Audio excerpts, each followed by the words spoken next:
અરવલ્લી જિલ્લાના માલપુર મુકામે સાબરકાંઠા લોકસભાના કોંગ્રેસના ઉમેદવારનો પ્રચાર જોરશોરમાં. માલપુરના મોરડુંગરી ખાતે જાહેર સભાનું આયોજન કરાયું.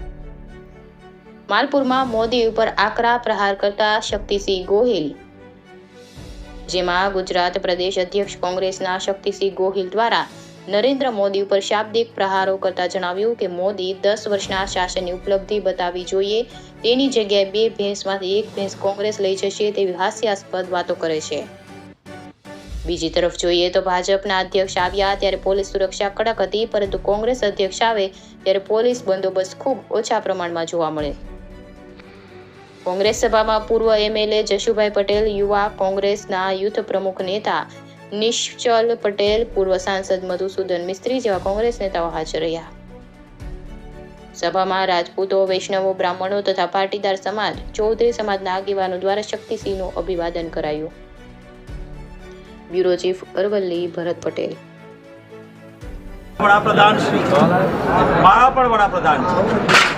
ગઈકાલથી તેઓ આપણા ગુજરાતમાં આવ્યા. બહુ મોટી અપેક્ષાઓ હતી કે દેશના વડાપ્રધાન શ્રી આવે છે ત્યારે 10 વર્ષ સુધી જેમને સત્તા મળી છે, એ સત્તા જ્યારે મળી છે ત્યારે આ દેશના વડાપ્રધાન શ્રી 10 વર્ષમાં પોતે કરેલા કામો, ભૂતકાળમાં આપેલી ગેરંટીઓની વાત કરશે. એમણે ભૂતકાળમાં કહ્યું હતું કાળું ધન વાપસ આવશે, 15 લાખ મળશે. કેટલા લોકોને 15 લાખ મળ્યા એની વાત કરશે, પણ એ વાત કરી નહીં. એમણે ગેરંટી આપી હતી 2 કરોડ નોકરીઓ ખોલશે, એની કોઈ વાત નહીં, કારણ કે નોકરી તો હતી એ નહીં જતી. ખેડૂતની આવક બમણી કરીશ, એની કોઈ વાત ન કરી, કારણ કે ખર્ચ બમણો થયો, આવક તો ખેડૂતની વધી નહીં. આ જ વડાપ્રધાનશ્રીએ કહ્યું હતું કે અમે મોંઘવારી નાબૂદ કરીશું. મોંઘવારી ઓછી ન થઈ. 400 રૂપિયાનો ગેસનો બાટલો 1100 રૂપિયાએ પહોંચાડ્યો. પેટ્રોલ ડીઝલ મોંઘા થયા. આ જ ઉત્તર ગુજરાતમાં આવીને કહ્યું હતું કે મને એટલો ઓઇલ અને ગેસ મળી ગયો છે કે હવે ચકલી ખોલશો તો પેટ્રોલ અને ડીઝલ આવશે, પણ કાંઈ આવ્યું નહીં. આવા જુમલાઓ આપ્યા હતા જે એ વખતે ગેરંટી હતી એમની, એક પણ એની વાત ન કરી અને બિનજરૂરી સાવ જુઠ્ઠાણા કોંગ્રેસ ઉપર આક્ષેપો કર્યા કે છે લેખિત આપે કોંગ્રેસ કે બંધારણ નહીં બદલી. અરે ભાઈ, અમારો ઇતિહાસ જોઈ લો. તમારા કરતાં વધારે સંખ્યા સંસદમાં કોંગ્રેસ પાર્ટી પાસે ભૂતકાળમાં હતી. ઇન્દિરાજી વડાપ્રધાન હતા, રાજીવજીના વખતમાં ભાજપના 2 જ સંસદ સભ્યો હતા. અમે ક્યારેય બંધારણ સાથે છેડછાડ કરી નથી, કરવાનાય નથી. તમારે બંધારણ બદલવું છે. તમારી નીતિ રીતિ જુઓ. તમારે દેશના 22 ઉદ્યોગપતિઓ છે, એના પાસે એટલું ધન અને સંપત્તિ છે જેટલી 70 કરોડ પાસે છે. એક તરફ 70 કરોડ દેશવાસીની મિલકત, એક બાજુ માત્ર 22 જણા.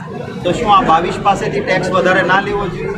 કોઈ આવી વાત કરી તો બનાસકાંઠામાં હાસ્યાસ્પદ વાત કરે છે કે ભાઈઓ બહેનો, આ કોંગ્રેસ આવશે, તમારી 2 ભેંસ હશે તો 1 ભેંસ લઈ જશે.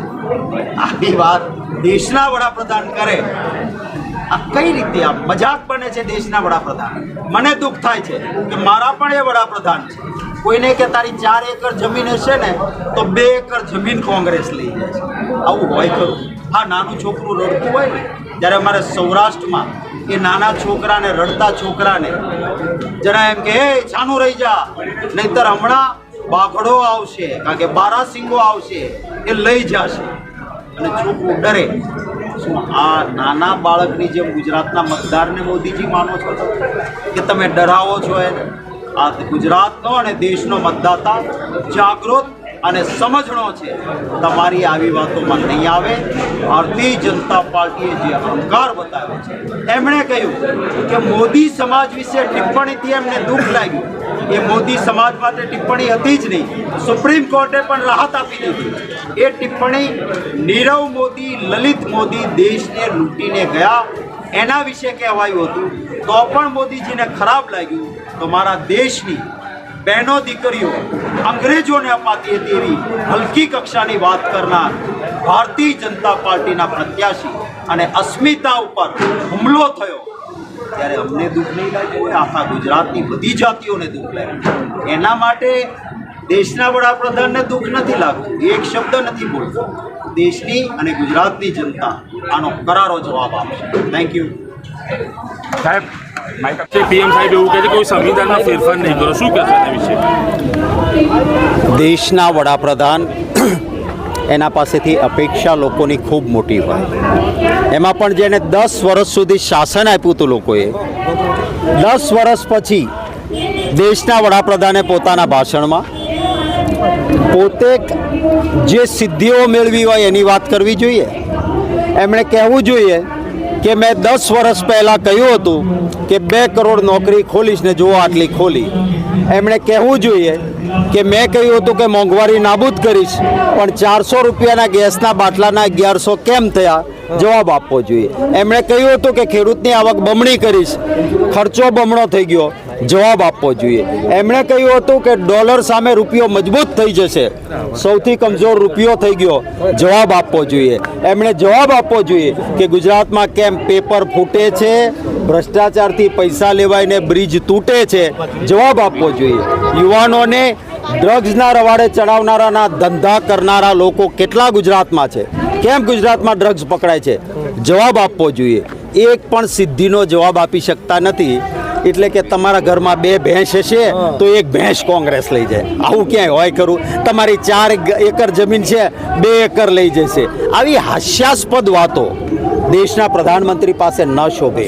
એ કહે છે કે બંધારણમાં ફેરફાર નહીં કરે. અરે અમારી સત્તા તમે જ કહો છો કે કોંગ્રેસ 60 વર્ષ સત્તામાં રહી, 400 કરતાં વધારે બેઠકો રાજીવ ગાંધી કે ઇન્દિરાજીને મળી એવી જબરજસ્ત બહુમતી હતી.